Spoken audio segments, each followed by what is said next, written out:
கலந்துரையாடலுக்கு வரவேற்கிறோம். இன்னைக்கு நாம இலங்கையின் கல்வி அமைப்புல முன்மொழியப்பட்டிருக்கிற பெரிய சீர்திருத்தங்கள் பத்தி பார்க்க போறோம். கல்வி அமைச்சு ஜூலை 2025ல வெளியிட்ட இந்த திட்டங்கள் நாட்டின் கல்வி எதிர்காலத்தை எப்படி மாற்றி அமைக்க போகுதுங்கிறது தான் இப்போதைய கேள்வி. ஆமா, குறிப்பா பாத்தீங்கன்னா இந்த புதிய பாடநெறி கட்டமைப்பு NCF, அதாவது என்ன கத்துக் கொடுக்க போறாங்க, எப்படி கத்துக் கொடுக்க போறாங்கன்னு சொல்றது. அப்புறம் ஆசிரியர் நியம கட்டமைப்பு TSF, டீச்சர்ஸ்க்கான ஸ்டாண்டர்ட்ஸ். அப்புறம் தேசிய கல்வி கொள்கை கட்டமைப்பு, அதாவது NEPF, ஒட்டுமொத்த கல்விக்குமான ஒரு வழிகாட்டுதல். இதுக்கு கீழே வர்ற மாற்றங்கள்லாம் பெரிய விவாதத்தை கிளப்பியிருக்கு. உண்மைதான். மிகச்சரியா சொன்னீங்க. இங்கதான் நம்ம கலந்துரையாடலோட மைய கேள்வி வருது. இந்த விரிவான சீர்திருத்தங்கள் இலங்கையோட கல்வித்தரத்தை உண்மையிலே உயர்த்தி இந்த 21ஆம் நூற்றாண்டு சவால்களுக்கு மாணவர்களை தயார்படுத்துறதுல ஒரு புரட்சிகரமான பாய்ச்சலா இருக்குமானா நான் இந்த சீர்திருத்தங்கள் காலத்தோட கட்டாயம், ஒரு அவசியமான நவீனமயமாக்கல் முயற்சி அப்படின்னு வாதிட போறேன். ஆனா நான் அப்படி பார்க்கல. எனக்கு இதோட வடிவமைப்பே ரொம்ப சிக்கலா தெரியுது. இதை நடைமுறைப்படுத்துறதுல உள்ள சவால்கள், என்னென்ன பிரச்சனைகள் வரலாம் அப்படிங்கிற என்னோட கரிசனைகளை நான் முன்வைக்க விரும்புறேன். இது வெறும் ஒரு காகித திட்டமா நின்னுடுமோங்கிற ஒரு ஆபத்தும் இருக்கிறது தான் என் நிலைப்பாடு. சரி, நான் ஆரம்பிக்கிறேன். என்னோட பார்வையில இந்த சீர்திருத்தங்கள் இலங்கையோட கல்வி எதிர்காலத்துக்கு மிக மிக அவசியம். இது சும்மா பாடத்திட்டத்தை மாத்துற விஷயம் இல்ல. இது ஒரு முழுமையான தொலைநோக்கு பார்வை. தேசிய கல்வி இலக்குகள், உலகளாவிய நிலைபெறான அபிவிருத்தி இலக்குகள், முக்கியமா 26ஆம் நூற்றாண்டுக்கு தேவையான திறன்கள், இது எல்லாத்தையுமே ஒன்னா சேர்க்க இந்த திட்டம் முயற்சி பண்ணுது. இதுக்கு அவங்க சொல்ற அந்த 5 தூண்டன்கள் இருக்கு இல்லையா, கலித்திட்ட அபிவிருத்தி, மனிதவள அபிவிருத்தி, அப்புறம் உட்கட்டமைப்பு, மதிப்பீடு, பொது விழிப்புணர்வு, இதை பார்த்தாலே இது எவ்வளோ ஒரு முழுமையான அணுகுமுறைன்னு புரியும். கல்வி அமைப்பே மொத்தமா மாத்துறாங்க. அதாவது ஆரம்ப பிள்ளை பருவ கல்வி ECEல இருந்து சிரேஷ்ட இடைநிலை SSC வரைக்கும். இதுவும் சர்வதேச கல்வித்தர வகைப்பாடான ISCDயோட ஒத்துப்போகுது. ஆரம்ப பிரிவுல, அதாவது தரம் 1-5க்கு செயல்பாடு சார்ந்த ஒருங்கிணைந்த பாடத்திட்டம். கனிஷ்ட இடைநிலை பிரிவுல தரம் 6 முதல் 9க்கு மடியூல்ஸ், அதாவது மாடியூல்ஸ், வரவுகள், கிரெடிட்ஸ், அப்புறம் அத்தியாவசிய கற்றல், மேலதிக கற்றல், ஊடுருவு திறன்கள், ஏதாவது டிரான்ஸ்வர்சல் ஸ்கில்ஸ், இந்த மாதிரி நவீன முறைகள் வருது. சிரேஷ்ட இடைநிலையிலையும், அதாவது தரம் 10 முதல் 13, இதே மாடியூல் மற்றும் கிரெடிட் முறைதான். ஆனா அங்க கல்விசார் பாதை, அதாவது அகடமிக் பாத், திறன்கள் சார் பாதை, ஸ்கில்ஸ் பாத்னு பிரிவுகள் வருது. இந்த மாடியூல்ங்கிறது ஒரு 10 மணி நேர கற்றல் நேரம் இருக்கிற குறிப்பிட்ட ஒரு கற்றல் விளைவை அடையிறதுக்கான ஒரு சின்ன யூனிட் மாதிரி. ஃபர்தர் லேர்னிங், டிரான்ஸ்வர்சல் ஸ்கில்ஸ், உதாரணமா டிஜிட்டல் குடியுரிமை, தொழில் முனைவு, இதெல்லாம் மாணவர்களோட முழுமையான வளர்ச்சிக்கும் ஹையர் ஸ்டடீஸும் வேலைவாய்ப்புக்கும் ஹெல்ப் பண்ணும். சுருக்கமா சொன்னா, நெகிழ்வுத்தன்மை, மாணவர்களை மையமா வச்ச கற்றல், எதிர்கால தேவைகளுக்கு பொருத்தமான திறன்கள், இதுதான் இதோட நோக்கம். இது அவசியமான ஒண்ணு. இருக்கலாம். நவீனமயமாக்கல் தேவைதான் எல்லாருக்குமே தெரியும். ஆனா முன்மொழிஞ்சிருக்கிற இந்த வடிவமைப்பு நடைமுறைக்கு சாத்தியமா இருக்குமா? அதுதான் என்னோட அடிப்படை கேள்வி. இது ரொம்பவே சிக்கலா தெரியுது. முதல்ல இந்த மாற்றங்களை அமல்படுத்துறதுக்கு அவங்க கொடுத்திருக்கிற டைம்லைனை பாருங்க. 2026ல தரம் 1-6ல ஆரம்பிச்சு படிப்படியா 2029க்குள்ள தரம் 4, 9, 11 வரைக்கும் கொண்டு வரதுங்கிறது ரொம்ப வேகம். இதுக்கு நம்ம கல்வி அமைப்பு தயாரா இருக்கா? ரெண்டாவது, இந்த மட்டு அலகு மாடியூல், அப்புறம் வரவு கிரெடிட் முறை, கனிஷ்ட சிரேஷ்ட இடைநிலை வகுப்புகள்ல ஒரு செமஸ்டருக்கு 35 கிரெடிட் வரைக்கும் கத்துக் கொடுக்கணும்னு சொல்றாங்க. இது மாணவர்களுக்கும் சரி, ஆசிரியர்களுக்கும் சரி எவ்வளோ பெரிய சுமையா இருக்கும். கொஞ்சம் யோசிச்சு பாருங்க. அடுத்ததா, இந்த புதிய மதிப்பீட்டு முறைகள். தரம் 9ல தேசிய திறன்கள் கணிப்பீடு, அதோட சேர்த்து உளச்சார்பு சோதனை, அதாவது சைக்கோமெட்ரிக் டெஸ்ட், மாணவர்களோட திறனையும் ஆர்வத்தையும் கண்டுபிடிக்கிறதுக்குன்னு சொல்றாங்க. இது 2029ல கொண்டு வர போறாங்களாம். இதுக்கு தேவையான ரிசோர்சஸ், பயிற்சி கிடைச்ச நிபுணர்கள் இருக்காங்களா? அவங்களோட திட்ட வரைபடத்திலேயே உட்கட்டமைப்பு வசதிகள், ஸ்கூல்களுக்கு நேரடி மானியம், SBG, பல்லாயிரக்கணக்கான டீச்சர்ஸ்க்கு ட்ரைனிங், இதெல்லாம் பத்தி சொல்லியிருக்காங்க. சரி, ஆனா இதுக்கான ஃபண்டிங் ரிசோர்சஸ் எங்கேருந்து வரும்? குறிப்பா போன தடவை நடந்த சீர்திருத்த முயற்சிகள் 1999, 2007, 2015 அதெல்லாம் முழுசா ஜெயிக்கல. அதோட கோவிட், பொருளாதார நெருக்கடி இதனால ஏற்கனவே தடுமாறிட்டு இருக்கிற ஒரு சிஸ்டம் மேல இவ்ளோ பெரிய சிக்கலான மாற்றத்தை சுமத்துறது சரியா? கடைசியா இந்த கல்விசார் பாதை திறன்கள் பாதைன்னு பிரிக்கிறது. நாடு முழுக்க குறிப்பா வசதி குறைஞ்ச ஸ்கூல்கள்ல இந்த 2 பாதைகளையும் ஒரே மாதிரி தரத்தோட சமமான வசதிகளோட கொண்டு போக முடியுமா? லட்சியம் நல்லாதான் இருக்கு. ஆனா நடைமுறை சாத்தியம் அதுதான் பெரிய கேள்விக்குறியா இருக்கு. இது இன்னும் ஏற்றத்தாழ்வுகள் அதிகப்படுத்திடாதா? உங்க கரிசனைகள் புரியுது. ஆனா இந்த மட்டுவரவு முறைமையே, அதாவது மாடியூல் கிரெடிட் சிஸ்டம அதோட சாத்தியக்கூறுகளோட அடிப்படையில பார்க்கலாம். இது மாணவர்களுக்கு செலக்ட் பண்றதுக்கு ஒரு சுதந்திரம் கொடுக்குது. ஒரு நெகிழ்வான கற்றல் பாதையை தருது. ஒவ்வொரு மாடியூலும் 10 மணி நேர கற்றல் அழகுங்கிறதால குறிப்பிட்ட விஷயத்துல ஆழமான அறிவை பெற முடியும். அது மட்டும் இல்லாம ஃபர்தர் லேர்னிங் மூலமா மாணவர்கள் அவங்களுக்கு பிடிச்ச எக்ஸ்ட்ரா விஷயங்களை கத்துக்கலாம். கிரெடிட்ஸுங்கிறது அவங்களோட கற்றல் முயற்சியும் அடைவையும் அளக்குற ஒரு யூனிட். இது ஒரு கட்டமைக்கப்பட்ட முறை தான். அது கேட்க நல்லா தான் இருக்கு. ஆனா நடைமுறையில ஒரு தவணைக்கு 35 கிரெடிட்ஸ் இத நிர்வகிக்கிறதுக்கு ஸ்கூல்களுக்கு திறன் இருக்கா? ஒவ்வொரு சப்ஜெக்ட்டுக்கும் எத்தனை மாடியூல்ஸ், எத்தனை கிரெடிட்ஸ்னு பிளான் பண்றது, டைம் டேபிள் போடுறது, அப்புறம் மதிப்பீடு செய்யறது, இதுவே ஒரு பெரிய நிர்வாக சுமையா மாறிடாதா? இதுக்கு தேவையான ஆயிரக்கணக்கான ஆசிரியர்களுக்கு போதுமான தரமான பயிற்சி எப்படி கொடுக்க போறாங்க? எல்லா ஸ்கூல்லையும் ஒரே தரத்துல மாடியூல்ஸ் சொல்லி தராங்கன்னு எப்படி உறுதி செய்வாங்க? குறிப்பா நீங்க சொன்ன அந்த ஃபர்தர் லேர்னிங், டிரான்ஸ்வர்சல் ஸ்கில்ஸ், இதுல மாணவர்கள் எதை செலக்ட் பண்றது, அவங்களுக்கு எப்படி வழிகாட்டுறது, இதுலலாம் குழப்பம் வராதா?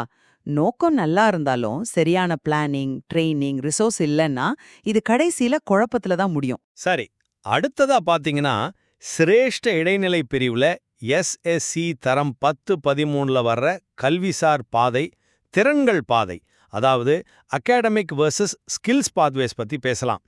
இது மாணவர்களோட பலவிதமான திறமைகளுக்கும் ஆர்வங்களுக்கும் இடம் கொடுக்குது.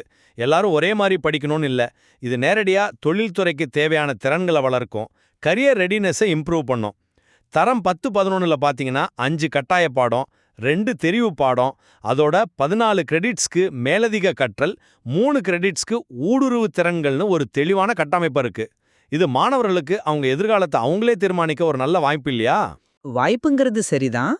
ஆனா என்னோட கேள்வி என்னன்னா, தரம் 10ங்கிறது ஒரு மாணவரோட எதிர்கால பாதையை தீர்மானிக்கிற அளவுக்கு அது கொஞ்சம் சின்ன வயசு இல்லையா?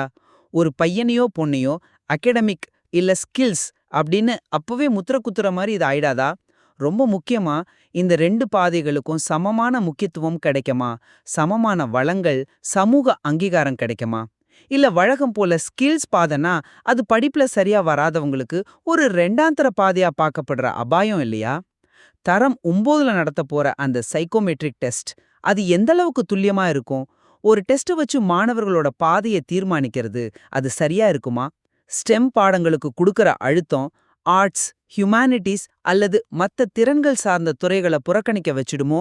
இந்த சமநிலையை எப்படி உருவாக்க போறாங்க? இதுல எனக்கு பெரிய சந்தேகம் இருக்கு. அமுதாக்கம், காலக்கெடு பத்தின உங்க கவலை நியாயமானது தான். சவால்கள் இல்லைன்னு நான் சொல்லல. ஆனா அதுக்காகத்தான் ஒரு விரிவான பாதை வரைபடம் ரோட் மேப் 2025-2029 இருக்கு. அதுல பொதுமக்களுக்கும் டீச்சர்ஸ்க்கும் விழிப்புணர்வு கொடுக்கறது, ட்ரைனிங் கொடுக்கறது, ஸ்கூல்களுக்கு தேவையான இன்ஃப்ராஸ்ட்ரக்சர், கம்ப்யூட்டர் லேப் வசதிகள் இதெல்லாம் மேம்படுத்துறது, ஸ்கூல்களுக்கு நேரடி மானியம் SBG, அதாவது ஸ்கூல் பேஸ் கிராண்ட்ஸ், இது ஸ்கூல்ஸ் அவங்க தேவைக்கு ஏத்த மாதிரி ஃபண்டை யூஸ் பண்ணிக்க உதவும். இதெல்லாம் கொடுக்கறது, தொடர்ச்சியா மானிட்டர் பண்ணி மதிப்பீடு செய்யறதுன்னு பல படிநிலைகள் தெளிவா சொல்லியிருக்காங்க. 2026ல தரம் 1ம் 6ம் ஆரம்பிச்சு படிப்படியா மத்த கிளாஸுக்கு கொண்டு போறதுங்கிறது ஒரு திடீர் மாற்றம் கிடையாது. இது திட்டமிட்ட படிமுறையான ஒரு அமுலாக்கம் தான். இந்த பாதையை வரைபடத்தை நானும் பார்த்தேன். அதுல சொல்லியிருக்கிற விஷயங்கள் எல்லாம் லாஜிக்கலா தெரியலாம். ஆனா அதோட வேகம் அதுதான் எனக்கு பெரிய கவலையா இருக்கு. 2029ல புதிய OL பரீட்சை, அதே வருஷம் தரம் 9 மாணவர்களுக்கு தேசிய திறனாய்வு சோதனை, அதோட சைக்கோமெட்ரிக் டெஸ்ட் வேற. அப்புறம் 2 வருஷம் கழிச்சு 2031ல புதிய AL பரீட்சை. இத்தனை பெரிய மாற்றங்கள் யோசிச்சு பாருங்க. புதிய சிலபஸ், புதிய டீச்சிங் மெத்தட், புதிய அசஸ்மெண்ட், புதிய பரீட்சை, இது எல்லாத்தையுமே இந்த 4-5 வருஷத்துக்குள்ள நாடு முழுக்க இருக்கிற கிட்டத்தட்ட 10,000 ஸ்கூல்கள்லயும் சீராகவும் வெற்றிகரமாகவும் செஞ்சு முடிக்க முடியுமா? நிஜமாவே, குறிப்பா கோவிட் பொருளாதார நெருக்கடியிலிருந்து இன்னும் முழுசா மீளாத நிலைமையில இதுக்கு தேவைப்படுற ஆயிரக்கணக்கான கோடி ரூபாய் ஃபண்டிங் எங்கேந்து வரும்? பல்லாயிரக்கணக்கான டீச்சர்ஸ்க்கு குவாலிட்டியான ட்ரெய்னிங், டிஜிட்டல் வசதி உட்பட இன்ஃப்ராஸ்ட்ரக்சர் டெவலப்மெண்ட், இதுக்கெல்லாம் அரசாங்கம் கேரண்டி கொடுக்க முடியுமா? போன தடவை நடந்ததெல்லாம் பார்க்கும்போது அவ்வளோ நம்பிக்கையா இல்லையே. வெறும் திட்டங்கள் மட்டும் போதுமா? அத செயல்படுத்துற திறனும் வளமும் வேணாமா? கடைசியா பாடத்திட்ட உள்ளடக்கம் பத்தி பாப்போம். குறிப்பா கனிஷ்ட இடைநிலை பிரிவு JSE தரம் 6 to 9. இங்க 14 அத்தியாவசிய பாடங்கள் இருக்கு. அதோட நான் முன்ன சொன்ன மாதிரி மேலதிக கற்றல் ஃபர்தர் லேர்னிங், அப்புறம் ஊடுருவு திறன்களுக்கான டிரான்ஸ்வர்சல் ஸ்கில்ஸ் மாடியூல்ஸும் சேர்த்திருக்காங்க.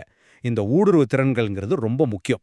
21ஆம் நூற்றாண்டுக்கு தேவையானது. உதாரணமா டிஜிட்டல் சிட்டிசன்ஷிப், கிரிட்டிக்கல் திங்கிங், தொழில் முனைவு, குளோபல் இஷ்யூஸ் பத்தின அறிவு, மீடியா லிட்ரஸி, இந்த மாதிரி. இது வெறும் புக்கில் படிக்கிறதுக்கு அப்பால மாணவர்களோட முழுமையான ஆளுமை வளர்ச்சிக்கு இது உதவும். இது வெறும் ஏட்டுக்கல்வி இல்ல, ஒரு வாழ்க்கை கல்வி மாதிரி. முழுமையான வளர்ச்சி யாருக்கு தான் வேணும்? ஆனா மறுபடியும் அதே நடைமுறை சிக்கல் தான் முன்னாடி வந்து நிக்குது. தரம் 6-9 மாணவர்களுக்கு ஒரு செமஸ்டருக்கு 35 கிரெடிட்டுங்கிறது பாடச்சுமையை ரொம்ப அதிகப்படுத்திடாதா? 14 எசென்ஷியல் சப்ஜெக்ட்ஸ், அதோட ஃபர்தர் லேர்னிங், டிரான்ஸ்வர்சல் ஸ்கில்ஸ்னு இத்தனை விஷயங்களையும் ஒரே நேரத்துல திணிக்கும்போது முக்கியமான பாடங்கள்ல ஆழமான புரிதல் வருமா, இல்ல மேலோட்டமா போயிடுமா? குறிப்பா இந்த ஊடுருவு திறன்கள், டிரான்ஸ்வர்சல் ஸ்கில்ஸ், இது பேரளவுல சிலபஸ்ல சேர்த்துட்டு பரீட்சைக்காக மனப்பாடம் பண்ற இன்னொரு சப்ஜெக்டா மாறிடக்கூடாதே. இதெல்லாம் எப்படி நடைமுறை திறன்களா மாத்துறது? அதுக்கேத்த மாதிரி டீச்சிங் மெத்தட்ஸ், அசஸ்மெண்ட் வழிகள் என்ன இருக்கு? சும்மா பாடங்களோட பேரை மாத்துறது சீர்திருத்தம் ஆகாது இல்லையா? இந்த கலந்துரையாடலோட முடிவுல என்னோட நிலைப்பாட்ட தெளிவா சொல்றேன். இந்த சீர்திருத்தங்கள்ல சவால்கள் இருக்கு, ஒத்துக்கிறேன், மறுக்கல. ஆனா இலங்கையோட கல்விய அடுத்த கட்டத்துக்கு கொண்டு போகணும்னா, நம்ம மாணவர்களுக்கு உலகத்தரத்துல எதிர்காலத்துக்கு பொருத்தமான ஒரு கல்வியை கொடுக்கணும்னா, இது ஒரு அவசியமான துணிச்சலான முன்னெடுப்பு. நெகிழ்வுத்தன்மை, மாணவர்களோட தேர்வு சுதந்திரம், நடைமுறை திறன்களுக்கு முக்கியத்துவம் கொடுக்கிறது. இது எல்லாமே வரவேற்கப்பட வேண்டிய அம்சங்கள். சவால்களை கண்டு நாம தயங்காம இதை வெற்றிகரமா நடைமுறைப்படுத்த முயற்சி செய்யணும். சீர்திருத்தம் தேவைங்கிறத நானும் ஏத்துக்கிறேன், அதுல மாற்று கருத்தில்ல. ஆனா அவசர கதியில இவ்வளோ சிக்கலான ஒரு திட்டத்தை போதுமான தயாரிப்புகள் இல்லாம நடைமுறைப்படுத்த முயற்சி பண்றது அது ஆபத்தானது. இந்த திட்டத்தோட வடிவமைப்பிலேயே பல கேள்விகள் இருக்கு. அதோட வேகமான அமுலாக்க திட்டம் நடைமுறைக்கு சாத்தியமில்லாத மாதிரி தெரியுது. இதோட வெற்றிங்கிறது வெறும் திட்ட அறிக்கைகள்ல இல்ல, கவனமான யதார்த்தமான அமுலாக்கம், தேவையான ரிசோர்ஸஸை சரியான நேரத்துல போதுமான அளவுல ஒதுக்குறது, டீச்சர்ஸ்க்கு தொடர்ச்சியான சப்போர்ட்டும் ட்ரெய்னிங்கும் கொடுக்கறது. முக்கியமா இதோட தாக்கங்களை தொடர்ந்து மானிட்டர் பண்ணி தேவைப்பட்டா மாற்றங்களை செஞ்சுக்கிறது. இதுல தான் எல்லாமே அடங்கியிருக்கு. லட்சியம் மட்டும் பத்தாது, அதை அடையிற வழிமுறையும் சரியா இருக்கணும். உண்மைதான். நம்ம 2 பேரோட நோக்கமும் கல்வியை மேம்படுத்துறது தான். ஆனா அதை அடையிற வழிபத்திர பார்வைகள்ல தான் நம்ம வேறுபடுறோம். இது மாதிரி பேசுறது அந்த வேறுபாடுகளை புரிஞ்சிக்க உதவுது. நிச்சயமா இந்த சீர்திருத்தங்கள் எப்படி நடைமுறைக்கு வருது, அதோட உண்மையான விளைவுகள் என்னவா இருக்குங்கிறத நாம எல்லாரும் பொறுத்திருந்து தான் பார்க்கணும். கிடைக்கிற டேட்டாவை வச்சு ஒரு திறந்த மனதோட விவாதிச்சு தேவையான மாற்றங்களை செய்ய நாம தயாரா இருக்கணும். இது ஒரு தொடர் பயணம், நிக்காது. இந்த கலந்துரையாடல் கல்வி அமைச்சரோட சீர்திருத்த முன்மொழிவுகள்ல இருக்கிற சில முக்கியமான விஷயங்களை மட்டும்தான் தொட்டு போயிருக்கு. இதுல விவாதிக்கவும் ஆழமா பார்க்கவும் இன்னும் நிறைய விஷயங்கள் இருக்கு. ஆமா, அடுத்த கலந்துரையாடல்ல சந்திப்போம்.